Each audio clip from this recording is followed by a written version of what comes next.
I'm Rick Stevens, and I'm an Indiana worker. Most people think that right to work is strictly a union issue, but this is not the case. Right to work affects every man, woman, and child where it exists. Right to work goes back to the 50s when companies decided to increase profits by taking back the gains made by workers' unions. They formed the National Right to Work Committee, which began spreading lies and rumors, attacking labor unions and any group that attempted to organize labor. They made outrageous claims that right to work would improve living conditions, create more jobs, and attract industry in those places where it exists.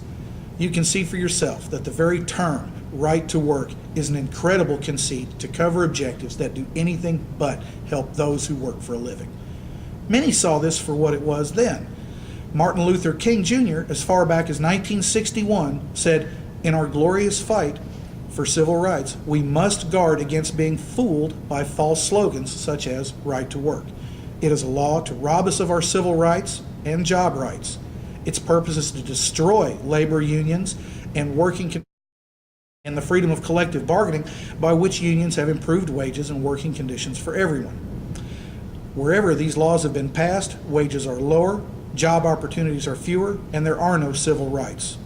We do not intend to let them do this to us. We demand this fraud be stopped. Our weapon is our vote," unquote. And now, more than ever, the truth of Dr. King's words can be plainly seen. Exactly what are right-to-work laws?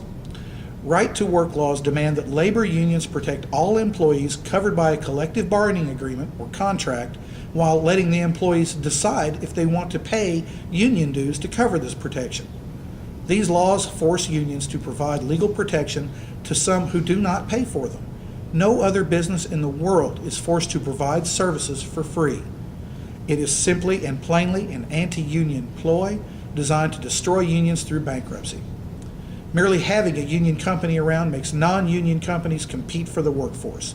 So union advances help everyone, and union declines allow all employers to lower wages and benefits. Now let's look at the actual comparisons. And keep in mind, these are numbers for everyone, not just union members. Average worker salaries decrease in a right-to-work state versus a non-right-to-work state by $5,538 per year. Median household incomes decrease by $6,185 a year.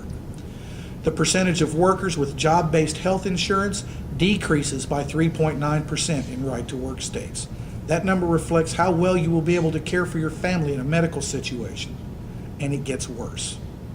Actual percentage of employers offering insurance to employees decreases by 6.4%, and the percentage of companies with fewer than 50 workers offering health insurance decreases by 9.2%.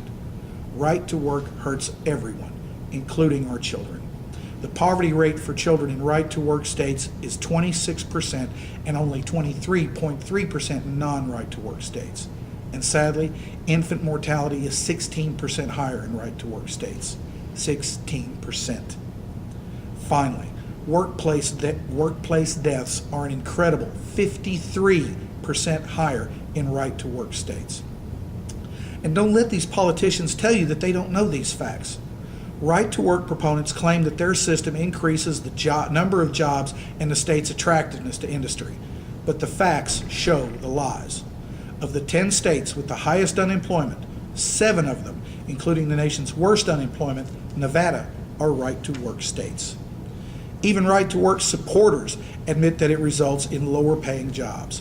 And on November 4th, 2011, one of right-to-work's most outspoken supporters, Indiana Governor Mitch Daniels, said that it was correct that right-to-work states have lower average wages. It doesn't occur to Governor Daniels that supporting right-to-work is telling hard-working men and women in Indiana that, as far as he is concerned, it's okay for them to have the second-best jobs.